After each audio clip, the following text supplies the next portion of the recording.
tempo atrás e muito longe daqui, uma menina que sempre tinha a mesma pergunta. Quem convivia com ela não aguentava mais, porque ela não podia ver ninguém sem querer saber. Por que eu não posso ser uma princesa como todas as outras? As pessoas não tinham resposta para a dúvida dela, mas ela não desistia. Ela falava para todo mundo: "Ei, você aí, por que eu não posso ser uma princesa como todas as outras?" Tinham algumas pessoas que até davam uma fugida dessa questão, dessa dúvida dela. Como essa menina era uma menina como muitas outras. Ela aprontava, por exemplo, deixava a irmã de castigo no meio das bonecas. Ela também mandava cartinha para a amiga Ana. Aliás, ela fazia uma confusão. Ela mandava cartinha pro Antônio, mas ela escrevia que a Ana tinha mandado. Os amigos olhavam um pro outro e não entendiam nada. Eles ficavam querendo saber que carta é aquela que ninguém tinha mandado. Ela também imitava a professora, que ela dizia que ficava torta que nem vela no sol. Era uma menina sapeca, mas sempre com essa dúvida e querendo questionar todo mundo. Agora, ela queria ser uma princesa de cabelo liso, de nome muito bonito e de roupa de princesa, de carinha de princesa. Por isso que ela perguntava para todo mundo, afinal, quantos desenhos, quantos livros, quantas coisas lindas de princesa ela via. Bom, as pessoas não tinham a menor ideia de como responder a dúvida dela. E se tinha uma coisa que ela gostava, como toda criança que se preza, era o colo da avó dela. Ela passava o semestre de aula sonhando que ela ia ver a avó nas férias. Quando finalmente esse descanso chegava, ela mal podia aguardar chegar na casa da avó, porque a casa da vovó era muito diferente da casa dela. A casa dela tinha portaria, tinha cachorro, tinha grade. Da vovó não, da vovó tinha grama, tinha árvore, tinha flor, tinha bicho, tinha rio e, lógico, tinha o carinho da avó. Então, quando chegou a época dela descansar daquelas várias atividades que ela fez na escola, ela chegou na vovó, mas sabe que a vovó reparou que ela estava diferente? Nem precisou ela parar de brincar com as borboletas, de contar as estrelas. A avó já quis saber o que é que aquela neta tinha. E nem deu tempo da vovó perguntar, porque, claro, essa era a menina perguntadeira, lembra? Vó, por que eu não posso ser uma princesa como todas as outras? Pois a avó trouxe outra pergunta para ela. Ué, que princesa que você quer ser? Que tipo? Ela não sabia que tinha tipo de princesa, você sabia? Ah, foi uma grande descoberta na vida dela. Como a vovó viu que ela estava muito ansiosa com essa descoberta de princesa, que ela queria ser uma princesa, a vovó fez uma coisa muito carinhosa. Deu um banho nela de cheiro, com muitas ervas, muitas flores, para a menina ver que tinha chegado na roça da vovó, com aquela comida maravilhosa, aquele cheirinho sem poluição. E a vovó deu uma tarefa para ela, para o dia seguinte. Disse que no outro dia ela iria no rio, e no rio ela ia jogar umas flores, que a vovó ia dar para ela. Ai, a menina ficou tão contente, e ela foi dormir animada. O sonho dela, gente, o sonho da menina foi meio cheiroso, sabe? No outro dia ela podia não lembrar das imagens, mas do cheirinho, ó. Pois bem, quando ela acordou, ela limpou a remela do olho e foi para a cozinha. Lá, a vovó fez uma comida muito gostosa para ela e quis ver se a netinha lembrava. Deixei uma atividade para você hoje, lembra? Aí a menina se animou. Claro, vó, vou fazer o que a senhora falou. A menina, não sei se eu te falei, ela não questionava o que a vovó falava. A vovó tinha muita experiência. Como que ela ia saber? A sabedoria da vovó estava sempre mais à frente do que ela imaginava. Pois bem, a avó deu um balde para ela. E o balde tinha flores muito cheirosas. A menina foi para o rio bem devagarzinho. E no caminho, ai, aquela grama no pé fazia uma cosquinha gostosa no pé, que só planta sabe fazer. Que só orvalho é que faz a gente sentir. Ai, a menina foi chegando devagarzinho no rio. Ai, o rio também tinha aquele cheirinho d'água, sabe? Bem fresquinha, bem limpinha. A menina colocou o balde na beira do rio e foi jogando as flores. Ela viu que também tinha umas folhas, essas ela também pôs. Era melhor mandar tudo para o rio. Conforme ela foi colocando, gente, a água foi levando as flores embora, as folhas também. E a menina finalmente conseguiu ver o reflexo dela na água. E adivinha o que surgiu essa hora? Por que eu não posso ser uma princesa como todas as outras? Dessa hora saiu do rio a rainha do rio. Bom, ninguém tinha falado para a menina que era a rainha do rio, mas ela tinha ouro em cima dela. Então a menina também não duvidou. E a rainha do rio fez para ela uma pergunta que ela tinha acabado de ouvir lá na casa da avó. Que tipo de princesa você quer ser? Ah, menina, de novo essa história de tipo de princesa? Eu nem sabia que tinha. Você sabia que tinha? A menina não sabia. Pois então a rainha do rio tirou das coisas dela um espelho, mas não é qualquer espelho, é um espelho mágico. E dele a menina descobriu princesas, rainhas que ela nunca tinha ouvido falar, lá do outro lado do oceano, que viveram e batalharam lá na África. Por exemplo, ela descobriu Oiá, uma guerreira corajosa que se ficasse brava, virava búfalo. A menina olhou o reflexo e pensou, é uma princesa que não tem medo. Foi quando surgiu outra. Surgiu Nzinga. Essa era a guerreira, não tinha medo não. Defendia seu povo, articulava com militares, brigava com os inimigos do seu povo. Nossa, uma princesa que não espera o príncipe para resolver nada. Ela já é guerreira, já não tem medo de nada e vai para a batalha. A menina estava muito encantada. Ela viu também a história da rainha do rio, que era bonita e resolvia tudo com muita sabedoria. A menina não podia caber em si de tanta alegria. Foi essa hora que surgiu no reflexo a avó da avó da avó dela.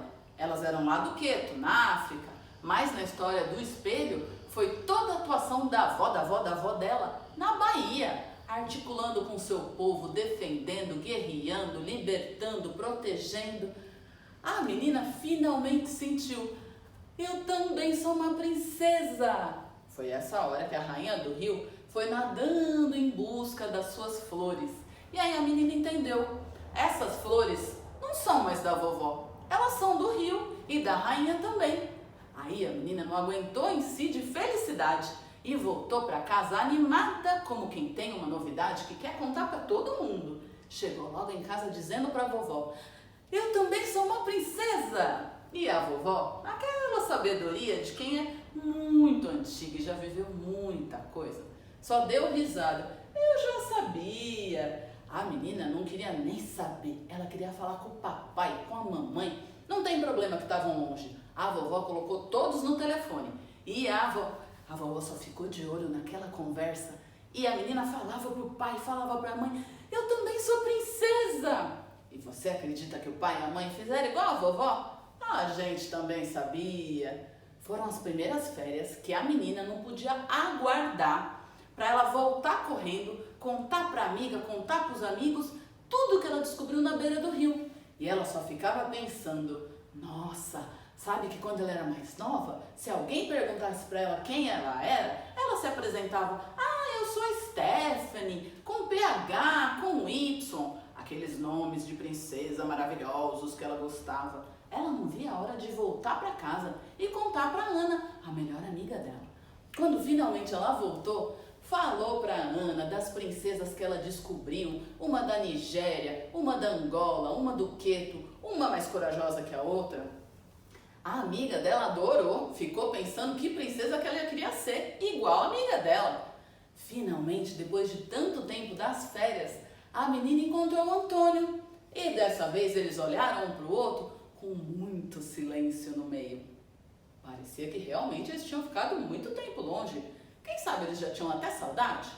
A menina ficou tão encantada com o que descobriu lá perto da vovó, contou para a amiga, levou para a escola, dividiu com quem ela amava, que dali em diante, sempre que ela encontrava alguém e se apresentava, agora ela dizia com orgulho, prazer, eu sou Odara.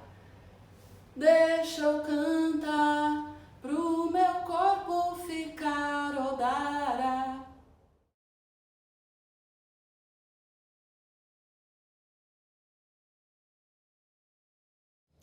Olá, bem-vindo de volta à formação em contação de histórias. Eu sou Francine, utilizei agora uma narrativa com vocês, Princesa Nada Boba, do escritor Luiz Antônio, que achei bem interessante trazer para vocês, porque a gente acaba pensando um pouco em descolonizar a narração de histórias. A gente escuta muitos termos diferentes, então quando a gente fala descolonizar, a gente está pensando em contextualizar, porque até pouco tempo a gente via mais narrativas com brancos, com homens, com heterossexuais, com as pessoas com melhores condições sociais. E aí hoje em dia a gente está vendo, né, contações de história que trazem o universo de públicos que não eram retratados antes, né? Então, um pessoal que quer que faça a descolonização dessa arte acha que a gente tem que dizer por que tinha só uma ênfase, por que se produzia, né, narrativa só com um tipo de personagem e acabava passando uma visão de mundo. E por que hoje a gente está buscando essas narrativas que incluem, seja negro, seja gay, seja pessoas mais pobres, de outras etnias, de outras origens, de outros países, enfim. Porque a gente consegue entender que também está abrindo essa contação de história para diferentes vivências e para diferentes olhares do mundo que podem contribuir com a gente também para ampliar nossas ideias e diminuir às vezes essa visão estreita. Acho bem interessante trazer também que tem uma outra linha que olha que a gente devia decolonizar. Basicamente esse pessoal acredita que seria melhor a gente derrubar o Borba Gato, vamos supor, porque representa, né, um conquistador, alguém que matou índio e que tem um monumento enorme, né, parece que fez coisas incríveis. Então tem esses dois olhares. Mas voltando aqui pro chão da escola ou da contação de história que eu trouxe, são elementos bem interessantes da gente dar uma destacada hoje em dia, porque às vezes a gente tem estudantes, público que não se vê, né? Seja nos livros, seja nas obras de arte, seja na comunicação de massa, e ele sente que ele está ali na margem. Daí quando a gente traz um livro como esse, que tem essa personagem negra num destaque interessante, às vezes ele fica agarrado no livro chorando. E a gente que não passa um preconceito, uma exclusão, uma opressão tão grande, às vezes só vai entender quando essa criança traz essa transformação que ela sente que uma história trazendo o universo dela, dos antepassados, da história do continente dela, faz uma grande descoberta. Nossa, eu posso estar no livro, o personagem pode ser diferente, pode ter coragem, pode se descobrir. Então é bem interessante a gente pesquisar, trazer esse tipo de narrativa, até porque quando eu era jovem também não havia essa diversidade, o que não ajuda muito que a gente só discurse a favor de incluir os colegas, de não ter bullying, de não ter preconceito.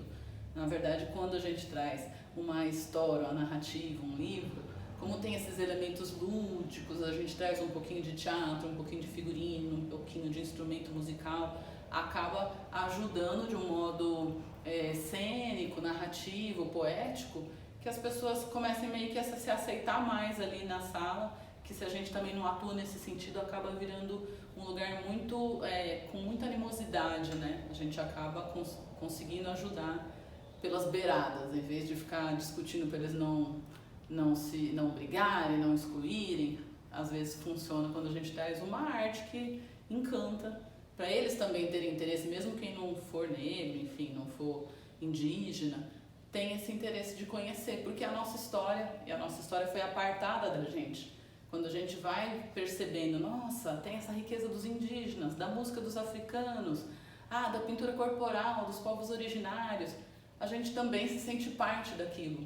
Então também beneficia os adultos, né, de ter um pertencimento, sentir que faz parte de um universo que não conhecia, conforme começa a pesquisar, vê que tem uma riqueza infinita, uma influência danada, que sua avó já tinha questões com as ervas, então é bem interessante a gente conhecer mais, porque é muito complicado que o brasileiro não se saiba, né, como que foi composta ali a identidade dele.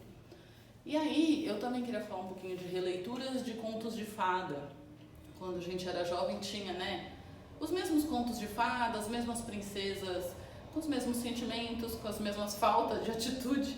E aí hoje em dia é interessante que a gente tem desde a princesa, tem assim, sabe, conto de fada envolvendo a Chapeuzinho Vermelho. E aí ela é toda corajosa, ela briga com o lobo. Então tem uma riqueza de levantar essas leituras de conto de fada, trabalhar no chão de escola, seja lendo, seja memorizando, fazendo uma dramatização da história, porque também as crianças ou jovens que estão escutando, eles sentem que eles podem ter aquelas atitudes novas que a gente está vendo nesses personagens das releituras dos contos de fadas, que quando estava se ouvindo só os nossos clássicos da nossa infância, que sempre havia uma princesa muito frágil, eles não conseguiam imaginar que conseguisse ser diferente daquela princesa. Claro que aqui sempre tem pessoas muito apaixonadas pelos contos de fadas de quando nós éramos bem pequenos e acham que não pode fazer repaginar esses contos, né? Trazer outras atitudes, outras formas deles acontecerem e também dividir com as nossas turmas, com os nossos estudantes. Porém, como artista, a gente acredita que sempre que a gente tenta fazer uma releitura, melhorar, aprimorar, trazer alguma coisa contemporânea, a gente está renovando o nosso imaginário coletivo.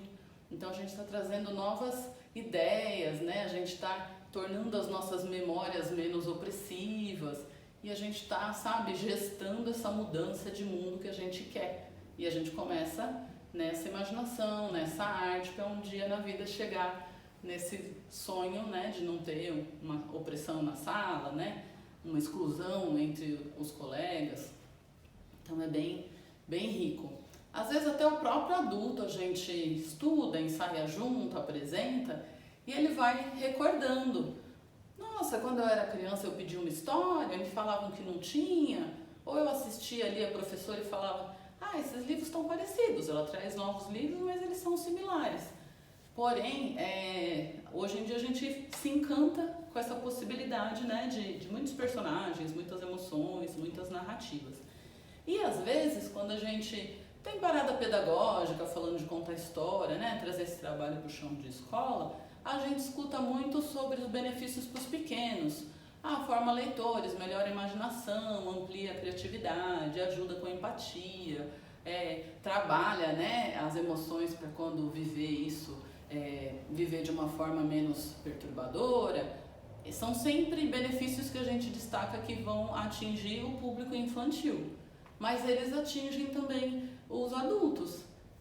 Você vai ver, né, o benefício da literatura para a criança e para o adulto não vai fugir tanto assim, vai ser bastante similar. Às vezes o adulto só traz com mais clareza onde é que aquela história mexeu, como é que ela chegou, como é que ele está se sentindo. Eu, por exemplo, no outro vídeo eu trabalhei a Árvore Generosa. Eu já trabalhei com jovens e adultos, né, em Santo André, e teve estudante que falou, não conta essa história, eu lembro da minha mãe. Às vezes eles trazem muito esse olhar já bem elaborado, que a história mexeu ali com eles. Às vezes a criança fica mais dormindo naquele encantamento, ou tentando lidar com aquele questionamento que chegou com a história, mas beneficia todo mundo. Seria interessante que a gente trabalhasse, sabe, nas nossas reuniões com professores adultos, nos jovens. E por falar em jovem, é muito interessante, às vezes a gente leva algumas narrativas para adolescente e eles sempre trazem que, mas eles não gostam de ler. Só que se a gente estuda um pouquinho dessa mediação de leitura juvenil, na verdade eles leem outros suportes. Eles leem nas redes sociais, eles leem fanfics falando de conteúdo de entretenimento que eles gostam, que criaram outros personagens, outras continuidades de histórias que eles admiram.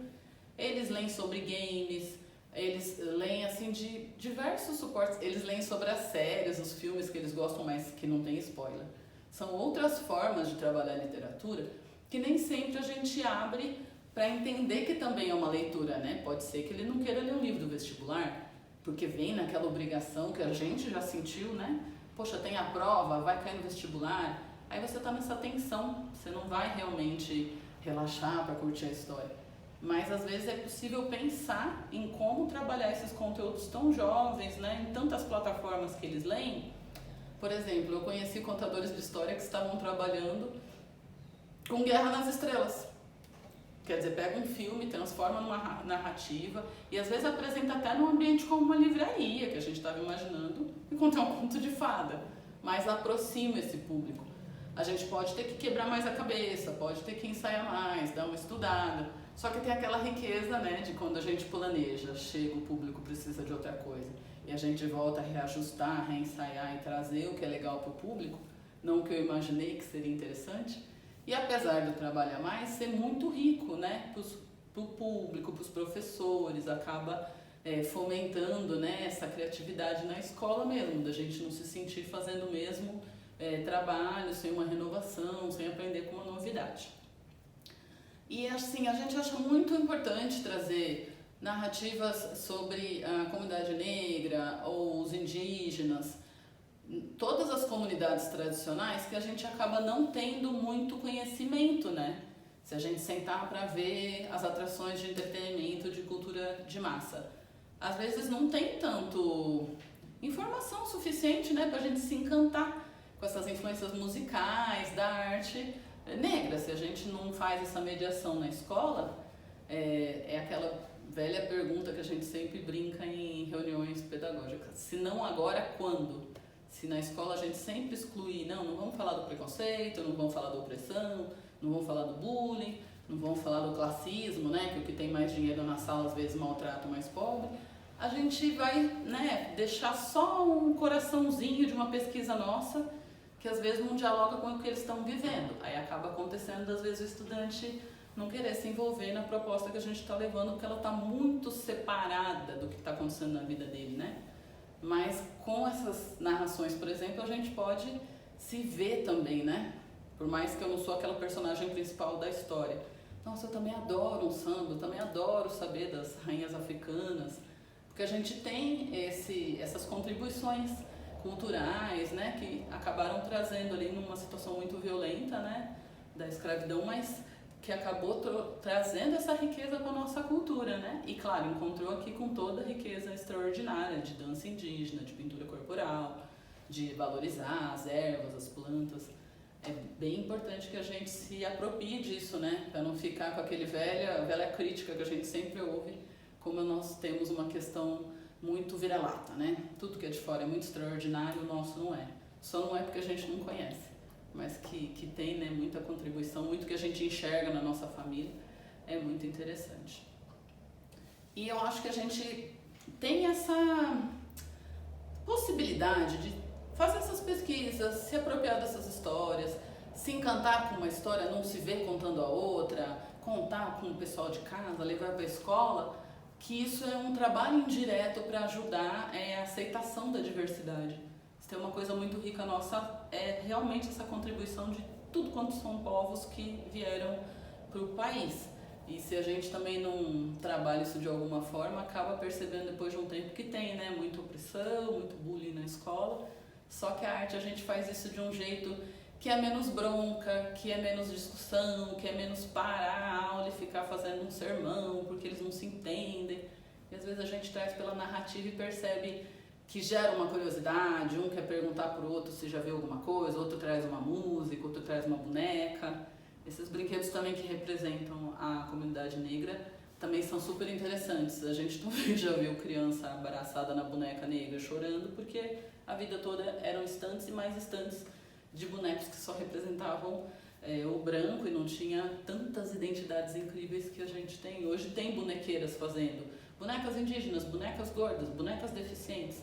Quanto mais diversidade, mais a gente vai ver essa riqueza e acaba ajudando com que eles aceitem também as diferenças e comecem a diminuir um pouco essa questão das opressões que às vezes a gente não vê, né? Tá passando um conteúdo, virou para colocar alguma coisa na lousa, de repente eles já estão numa animosidade que a gente não acompanhou, como é que estourou daquela maneira, né?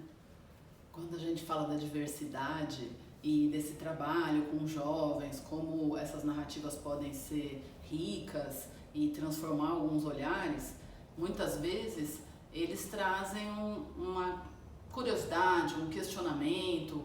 Eu levo muito essas histórias para jovens e adultos lá em Santo André, apesar de às vezes o próprio mercado editorial achar que é um trabalho a ser feito com a infância, e eles trazem questões muito tocantes. Às vezes a história tá super mágica, tá super lúdica, e a gente percebe até uma finalização meio que positiva no nosso olhar. E eles agradecem, que nunca tinham escutado uma história parecida, e acabam trazendo uma série de preconceitos, de opressões que eles vivem, eu não passo, mas eu tenho essa abertura da gente fazer a troca. E apesar de eu não viver exatamente a mesma opressão, exclusão que eles me contam que estão vivendo, a gente passa como mulher. Então, em muitos momentos, essas narrativas abrem um espaço de troca com as mulheres do grupo, que trazem suas narrativas. Às vezes a gente traz uma contação para que eles também tragam essa narrativa deles, que é muito potente. Eu sempre comento para eles, a gente traz, né, uma pesquisa, um estudo, claro que é rico, mas ainda está na teoria, mas que eu aprendo muito com a história de vida deles. E é difícil que eles se convençam que essa história de vida deles também pode ser pedagógica. Então, trazendo algumas que eu pesquiso, levanto, ensaio, eles percebem que a gente pode muito aprender com a vivência um do outro. E pensando em jovens, em necessidade dessas referências, dessa diversidade, há várias publicações hoje que reúnem várias histórias de vida e bastante assim, eu acabo pesquisando das mulheres que tiveram essa extraordinária vivência. Por exemplo, a gente tem histórias de Niná para meninas rebeldes, que é muito rico. Ali tem as heroínas, tem uma série de mulheres que foram à frente do tempo dela, né? E é tão interessante que eles já se transformaram inclusive num podcast. Então tem isso também, né? Se eu não estou com tempo de ler todo aquele livro, aquela coletânea tão rica, tem desenhos extraordinários, eles tinham uma equipe só desenhando, só escrevendo. Você pode escutar esse podcast. Várias outras editoras fizeram edições similares, inclusive com algumas só com as heroínas brasileiras. E é meio quase que mágico você levar para os jovens, que muitas vezes vão comentar, nossa, os livros antigos que eu ganhava, às vezes tinha princesa sempre do mesmo jeito, e você vai trazendo essas rainhas corajosas, como a menina da história que eu contei encontrou e ficou muito maravilhada. Então é interessante que nessa troca das vivências com os jovens, com os adultos, que acaba sendo um público que eu tô toda hora em contato, mas eu levo contação de história para as crianças também, que daí são eventos mais pontuais. Eu acabei gerando uma curiosidade também, não, eu vou pesquisar as questões indígenas, africanas, dos povos originários para levar para os meus estudantes. Porque quando eu era pequena eu também gostava de história, eu também questionava na escola, nossa, mas não tá faltando umas histórias nesse livro? Não tinha que ter outras histórias nessa aula? E eu fui pesquisando com toda a certeza de que eu vou complementar esse conteúdo e levar uma pesquisa muito rica para os meus alunos. E no meio dessa pesquisa, né, visitando eventos indígenas, comunidades quilombolas, comunidades ribeirinhas, eu acabei descobrindo que eu estava buscando eu também. Porque eu tive um avô que falava que era uma família só de caboclo com caboclo, que eu nunca entendi o que ele estava falando. E foi lá que eu vi, né, comportamentos, cultura, hábitos que eram dos indígenas, que eram dos africanos. Embora a gente não fosse fisicamente parecido, né, nos hábitos, na cultura, essas culturas ricas no país se fundiram. É muito rico trazer isso em sala de aula.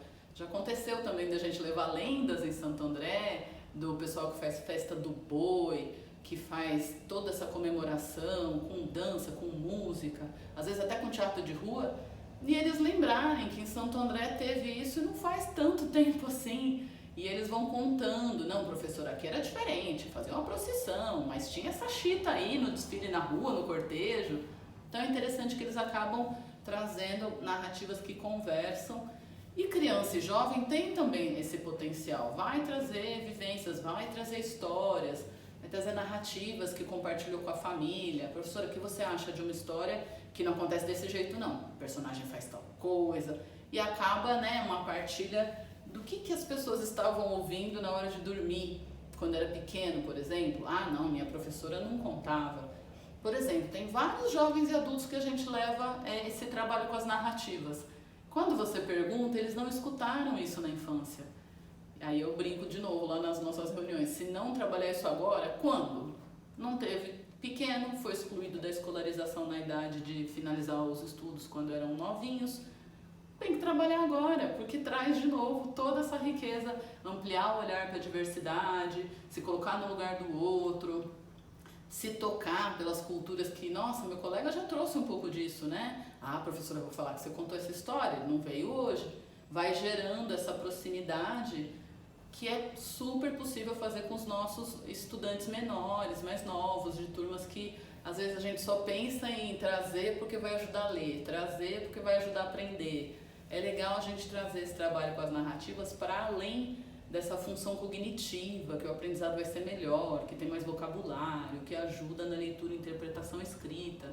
Às vezes os nossos estudantes jovens e adultos não têm isso dominado, mas quando você traz uma riqueza de uma narrativa, às vezes eles perguntam, tem uma história um pouco menos complicada, professor, esse livro seu está muito grande, tem uma menor? Ah, às vezes tem 20, 15 minutos do meu almoço, eu vou ler. A gente vai descobrindo essas brechas para tocar e se sentindo provocado a buscar outros conteúdos que possam ser narrativas de aproximar, né, com essa vivência deles. Então gera uma riqueza, a sua pesquisa, a sua apresentação, a sua contação, ela vai e volta.